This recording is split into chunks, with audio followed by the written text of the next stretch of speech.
karena karikatur ini membuat majalah Tempo diserbu, ya. Mungkin saudara bisa nangkap. Ada seseorang membelakangi dan dengan pakaian sedemikian rupa, lalu kemudian ada perempuan yang menuduh, yang bilang yang kamu lakukan itu jahat, gitu ya. Maaf, saya tidak jadi pulang, bahasanya seperti itu. Nah, EPI merasa bahwa karikatur ini menyindir Habib Rizik waktu itu dan Tempo diserbu. Begitulah kalau ormas merasa tidak tahu, negara kita kadang-kadang absurd. Ada ormas yang berhak menghakimi orang lain. Ada kalau saya tetap yakin, karena zaman saya jadi wartawan, saya menyaksikan sendiri kalau ormas ini bergerak mengatakan memaki-maki, menyerbu orang, polisi ada sepanjang pinggir jalan, dan mereka jadi penonton polisinya, gitu mereka beraksi. Jadi saya kalau dulu di zaman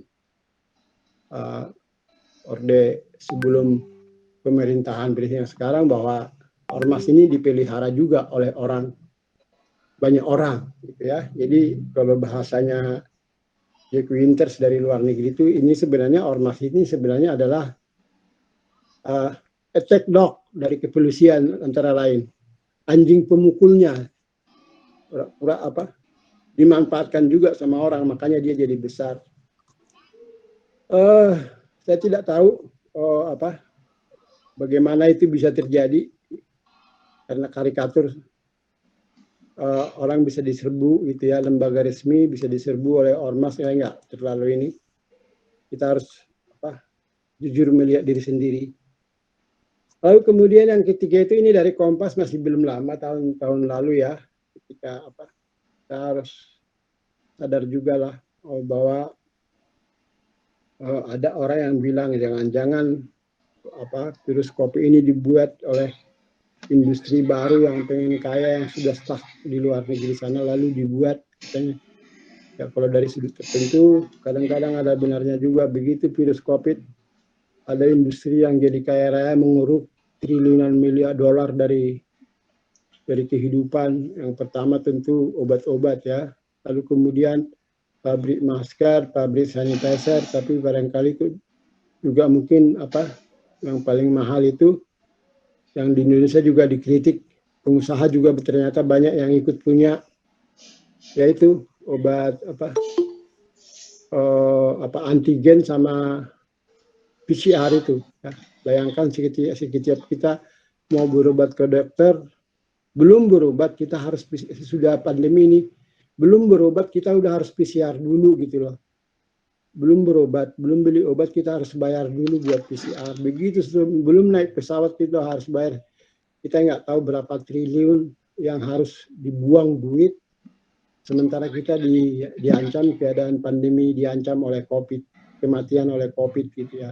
Kematian yang nyata loh, karena buktinya memang banyak yang mati. Nah, inilah antara lain kritiknya, ya.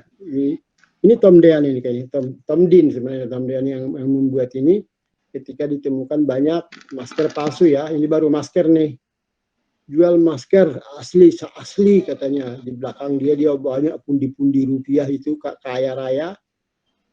Tapi sebenarnya dia bohong ditandakan dengan gambar Pinocchio yang hidungnya panjang, kan, digantung-gantungkan di situ masker palsu itu. Jangan sampai salah beli, nyawa taruhannya. Nah, itulah dia, orang bisa masih membohongi. Ini masker, orang dengan sungguh-sungguh membeli masker, tapi sebenarnya dia tidak terlindungi dengan masker itu, karena masker itu tidak berkualitas, gitu ya. Begitulah karikatur, ya. Jadi bisa menangkap. Coba kalau saudara searching lagi karikatur-karikatur lain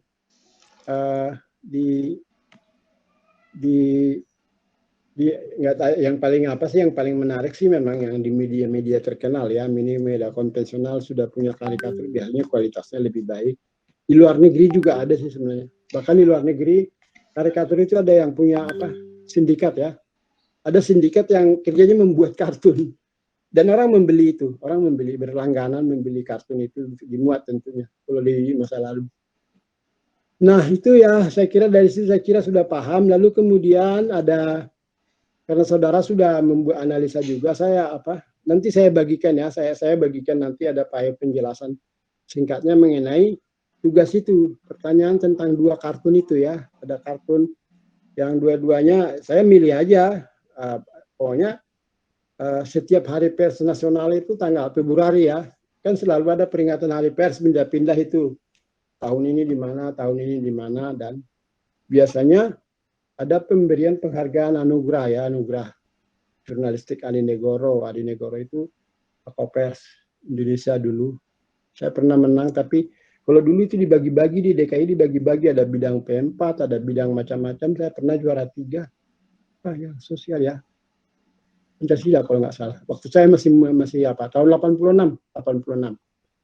Nah, Adi Negoro ini kalau sekarang berubah tentunya. Dulu ada Adi Negoro itu ada tajuk rencana juga dapat. Itu yang pernah waktu di materi tajuk rencana saya ada bagikan itu, tajuk rencana Kompas yang pernah menang ya. Terakhir saya lihat udah nggak ada tajuk rencananya, tapi ada perubahannya. Foto masih ada, foto pemenang foto jurnalistiknya masih ada, karikatur masih ada. Yang baru itu ada liputan media online, ada liputan radio juga sekarang ada gitu ya. Jadi biasanya investigasi ya. Kalau dulu cetak laporan liputan berseri, misalnya liputan jurnalistiknya yang utama cetak dulu. Kalau disebut pemenang hadiah di Negoro berarti liputannya bagus ya. Sekarang itu yang dapat televisi juga ada, liputan televisi.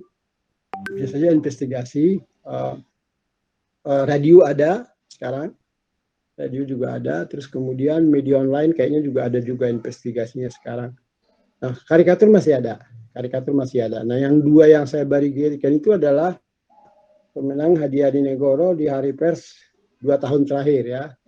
Jadi kalau di hari pers kemarin bulan Februari itu berarti hadiah di Negoro tahun 2001 ya, yang terakhir itu. Nah, kalau hari pers tahun 2001 berarti itu hadiah di Negoro tahun 2020 gitu ya, itu. Jadi karikatur yang 2 itu. Nah, yang saya bagikan itu satu yang punya Muhammad Saifuddin gitu, Iput, panggilan populer terkenal kok itu, terkenal kok si Iput ini terkenal karena udah karikatur lama juga. Iput ini yang pertama ya, yang karikaturnya tentang judulnya, dari dulu juga sudah WFH gitu, Saiful Iput di Indopos, pemenang anugerah jurnalistik Adi Negoro tahun 2020 ya.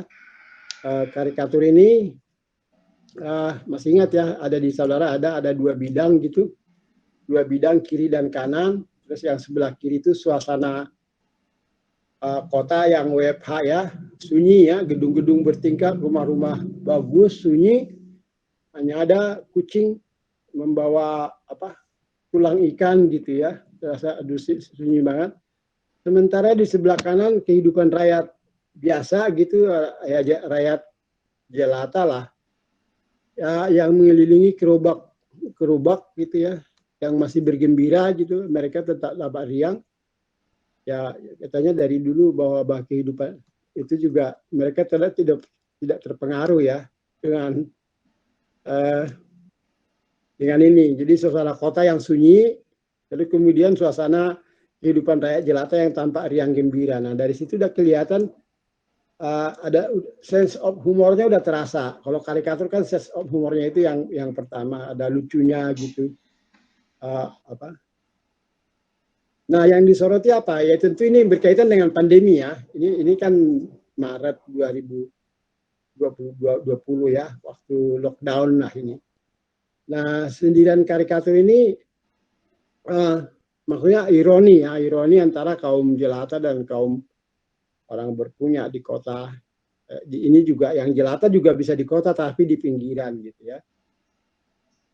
Bagi orang-orang rakyat biasa itu yang rakyat jelata itu ya sejak dulu kan mereka memang nggak punya kantor kan, nggak punya kantor, naik mobil, kan nggak pernah gitu. Dan mereka biasa bekerja di rumah atau dari rumah gitu. Ya mereka sekitar itu aja hidupnya. Jadi anjuran untuk work from home bagi mereka karena ada COVID itu ya nggak berat juga nggak berfungsi. Bayangkanlah misalnya kalau di tempat saya, kami banyak pemulung gitu loh. Oh, lockdown, work from home gitu. Ya, nggak ada istilah pemulung, dia mah tetap mulung. Apa itu COVID, apa itu apa corona waktu itu ya. Ya, nyatanya begitu, kalau dia nggak mau, dia tetap jalan, dia tetap aja bawa gerobak, tetap aja gitu. Sebenarnya kayak gitu nih karikatur ini. Buat rakyat kecil mah, kalau dia nggak jalan ya nggak makan dia. Dia bilang ada COVID, COVID apaan? Emang pemulung pakai masker? Enggak. Ya meski ada juga yang meninggal gitu. Begitulah maksudnya. Jadi ya karikatur melihatnya seperti itu ya. Jadi penilaiannya begitu. Jadi ada di sana ada ya dengan sense of humor ya, di sana ada soal perbedaan pandangan. Jadi bukan hanya menyindir soal kenyataan itu, tapi sebenarnya kalau pesannya supaya pemerintah ingat bahwa rakyat masih banyak yang miskin, yang mungkin tidak ukuran persoalannya tidak seperti itu. Ukuran persoalannya tidak sekedar lockdown atau work from home gitu ya, yang tidak mungkin juga. Masih banyak rakyat kita yang miskin, sebenarnya ada pesan itu di sana. Selain humornya ya sebagai karikatur ya, itu pesan sebenarnya nilai di sana bahwa ketika rakyat banyak orang miskin, kebijakan COVID itu work from home, dia lockdown itu sebenarnya bayangkanlah kalau zaman dulu yang paling menderita kan, saya nggak tahu apa pernah saya cerita gitu ya. Anak saya punya organisasi teman-temannya namanya Sisi Baik gitu ya. Mereka orang-orang yang bekerja di berbagai kantor, misalnya melakukan kegiatan menolong orang, antara lain misalnya mereka mengumpulkan dana dari mereka bukan dana-dana besar gitu, ada yang 50.000, 100, 500.000, 1 juta, lalu kemudian ada orang-orang yang kos misalnya nggak bisa pulang ke daerah orang tuanya, kena COVID, butuh obat ya, butuh apa gitu, bantu. Lalu kemudian, nah antara lain yang saya ingat yang paling menderita apa? Ibu-ibu kantin yang ada di kantor-kantor di mana-mana yang biasa mereka nongkrong atau di mana. Kantor kan lockdown itu, work from home. Nah ibu-ibu kantin ini bingung mau jualan di mana gitu. Kayak gitu. Ya, kayak gitulah itu sebenarnya persoalannya. Ini harus dipikirkan ya. Mereka akhirnya mereka kumpul ibu-ibu kantin yang di sana, mereka pesan rutin, misalnya pesan 200 gitu ya. Pesan 200 bungkus supaya ibu ini bekerja. Ada apa, tetapi yang 200 ini nanti mereka bagi-bagikan ke jalanan gitu, kayak gitu-gitu. Nah itu contohnya, kayak ibu kantin ya, kamu teriak-teriak work from home, lockdown, ya gimana, dia hidupnya mati gitu loh. Kalau dia kayak gitu. Kayak ya kalau dulu juga, awalnya juga tukang itu kan, tukang ojek juga gitu kan. Tidak ada orang yang pergi ke kantor, tidak ada. Tukang ojek kan bingung kan. Cuman lama-lama juga orang nggak mungkin juga nggak pergi. Itulah. Jadi tukang ojek juga awalnya itu kebingungan. Sama juga sama-sama terancam COVID, tapi nggak bisa cari makan. Pokoknya yang cari hidupnya harian ya, yang biasa harian, tukang ojek, dagang makanan, dagang macam-macam, ya terancam gitu. Kita ngomong work from home itu, WFH itu sebenarnya nggak semudah itu. Itu ya karikatur itu ya, jadi paham ya karikaturnya itu. Jadi selain teknis gambar yang baik, yaitu tadi sense of humor itu mengandung satir atau sindiran atau nilai humor yang baik. Kalau karikatur ini menurut saya memberi wawasan pemikiran yang dalam soal itu tadi, perbedaan masyarakat itu. WFH buat kalangan ini mungkin nggak masalah, tapi buat bagi masalah rakyat yang lain, bagi mereka mungkin nggak masuk akal lah ya, kami udah begini hidupnya gitu. Tidak hanya, jadi soal pandemi ini tidak hanya sekedar karikatur ini tidak hanya itu tadi faktual atau aktual ya, tapi juga persoalan kemiskinan ya yang masih banyak di negara kita. Saya kira itu nilainya ya. Mudah-mudahan saudara-saudara bisa melihatnya dengan baik. Lalu kemudian Yang kedua yang karyanya Asadi ya, yang gambarnya Jokowi dengan ketawa sambil melambangkan tangan, kritiklah daku. Itu lalu ada tokoh karikatur yang melihat dengan mata melotot, tapi mulutnya dilakban dengan tulisan undang-undang IT ya, informasi transaksi elektronik. Nah, jujur saya sendiri merasa dan agak heran kok ini bisa menang Adi Negoro gitu ya. Mungkin atau tidak ada yang lain atau enggak apa. Kalau saya jadi juri saya nggak menangkan ini. Kenapa gitu? Ya kita nggak tahu persis ya. Mereka pasti rapat juga lah, di juridnya rapat juga. Kenapa? Dari sudut teknis gambar karikatur, karya ini sebenarnya ya nggak kuat gitu loh. Kita kan kalau melihat karikatur itu pertama begitu ngelihat ada rasa tersenyum, rasa sindirannya terasa gitu. Tidak mengandung sindiran atau humor yang membuat kita langsung tersenyum atau ketawa gitu. Tapi malah berpikir maksudnya apa sih ini karikatur gitu. Ya saya meskipun saya sudah maksudnya apa ini?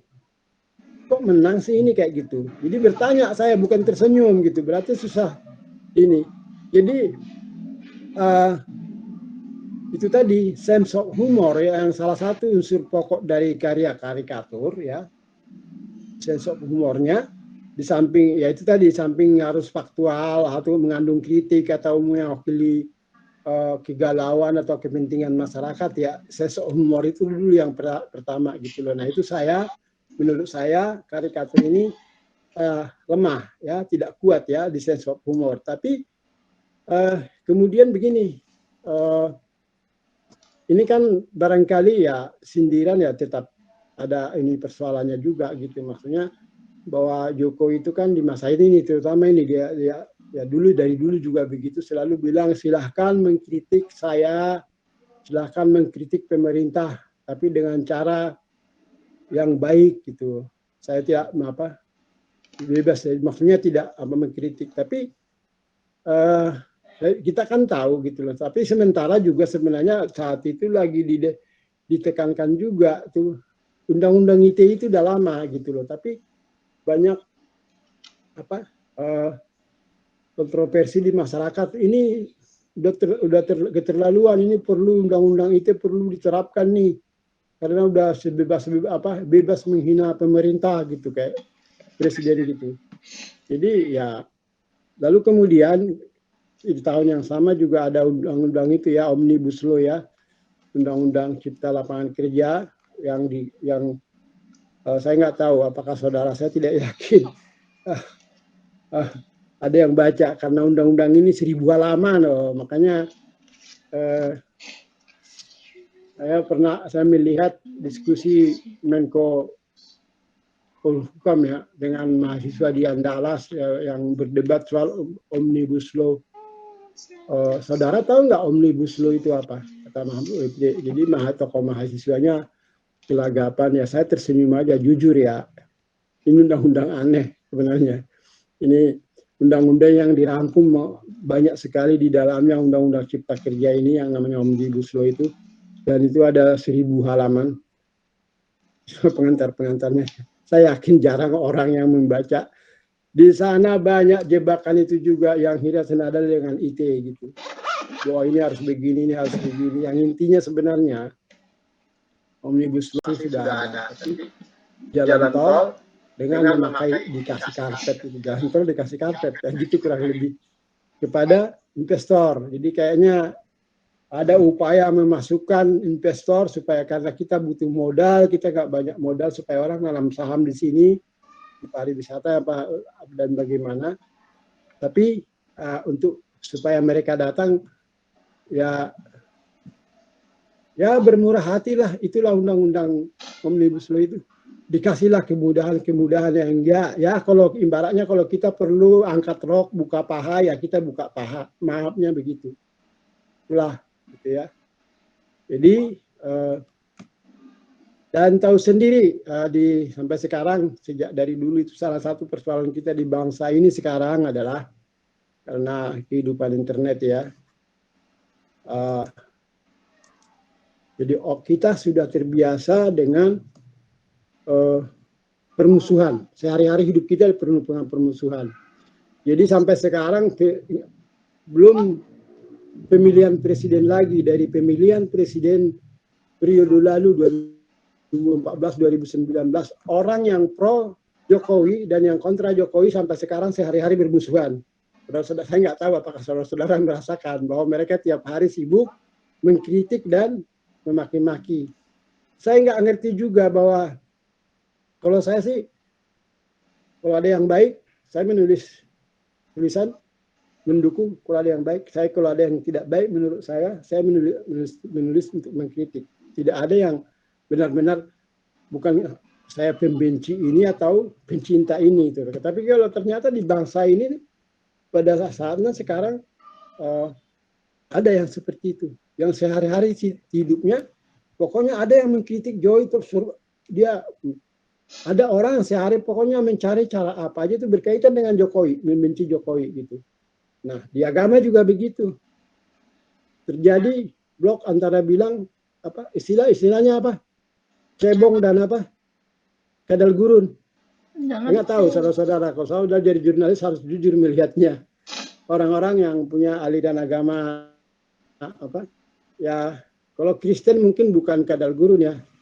Mereka Kristen kan biasa memakai istilah domba ya. Jadi domba gurun gitu kan. Ada juga Kristen banyak juga yang fanatik, tapi cuma nggak kelihatan karena minoritas kan. Jadi ada kadal gurun, ada bukan hanya ada cebong, ada juga domba gurun gitu kan. Ini bangsa gimana sih, nggak dewasa banget, sehari-hari kerjanya bermusuhan. Nah, berkaitan dengan karikatur tadi, dengan adanya fakta di masyarakat bahwa ada pecinta Jokowi, ada pembenci Jokowi, apakah kata kritiklah daku gitu itu aman itu? Ya kritik kita, tapi nanti para pecintanya Jokowi kan langsung bergerak, langsung apa? Nanti menuntut lewat IT, lewat macam-macam, itu maksudnya sebenarnya undang-undang. Jadi dari sudut kelucuan karikatur nggak terlalu gitu ya, tapi mungkin ada kandungan di dalamnya. Selalu bilang pemerintah bebas dikritik, Jokowi bilang bebas dikritik. Tapi kan ada nggak semudah itu juga, ada undang-undang IT juga, ada undang-undang lain juga, gitu. Ya kayak semacam, ya kalau dibilang ada nilai ya, nilainya buat masa depan, kayak semacam gini, benar nggak sih? Ya sudah, kita tunggu dulu, kita lihat aja dulu. Kalau kamu dikritik, kalau Jokowi dikritik, benar nggak dia diam? Benar nggak dia menerima? Atau ada yang menuntut? Gitu loh, itu sebenarnya karikatur itu kurang lebih seperti itu. Jadi menurut saya ya nilainya di sana, disitulah ya kita lihat aja benar nggak dia bebas dikritik, ada nggak yang nuntut nanti, ada nggak yang marah-marah gitu. Itu nilainya, nilai apa sebagai karikatur. Tapi sebagai dari segi teknis gambar tidak terlalu, karena begitu melihat gambar itu kita nggak terasa apanya karikaturnya. Yang kita lihat gambar itu, ya, justru kita mikir, ini maksudnya apa nih? Ada Jokowi, kritiklah daku, terus ada itu maksudnya apa gitu. Jadi gitu ya, mudah-mudahan saudara-saudara benar ya melihatnya ya. Ya kalau enggak juga nanti saya bagikan itu, catatan mengenai tentang seperti yang barusan. Saya bagikan supaya jadi pemahaman tentang karikatur itu, ya baiklah, nggak perlu terlalu dalam juga. Jadi kita ini tajuk rencana itu tadinya sebenarnya cuma 2 kali apa 3 kali, tapi kita udah 4 kali karena ada bilang mau dikerjasamakan dengan mata kuliah lain. Nah ini saya nggak tahu bagaimana hasilnya gitu. Agak banyak kita kemarin di tajuk rencana. Nah kalau karikatur ini memang 2 pertemuan. Minggu kemarin kan udah. Nah ini yang kedua. Nah pemahaman tentang itu saya anggap sudah lengkap. Nanti saya bagikan ya. Saya bagikan lewat WA aja deh, itu ya, Word kok, baik apa yang mengenai khusus mengenai 2 karikatur ini. Saya bikin terpisah karena saudara membuat analisa dulu berdasarkan teori dan wawancara yang dibagikan. Nah, karena saudara sudah membuat, nanti tentu harus kayak soal harus dikasih jawabannya. Gitu. Saya kira gitu ya. Saya harap sudah paham. Jadi kalau menurut pengumuman yang kita terima itu, kita satu materi lagi biasanya sebelum UTS, yaitu mengenai pojok sekali ya, tadi rencana, karikatur ini kita anggap sudah selesai, saudara-saudara sudah paham, tinggal pojok. Biasanya UTS, kalau menurut pengumuman kita UTS-nya tanggal 9 ya, 9 Mei, tapi kayaknya nih, sebelum UTS itu udah liburan kayaknya, liburan lebaran ya. Kapan sih liburan lebaran? Ada yang tahu? Saya orang nggak pernah libur kok. Nggak pernah libur soalnya nggak pernah dapat THR, jadi ya begitulah. Jadi ya kapan mulai liburan lebaran? Tanggal 29 sampai 6 Mei, Pak. Oh ya itu dia. Berarti kita liburan lebaran dulu baru UTS ya.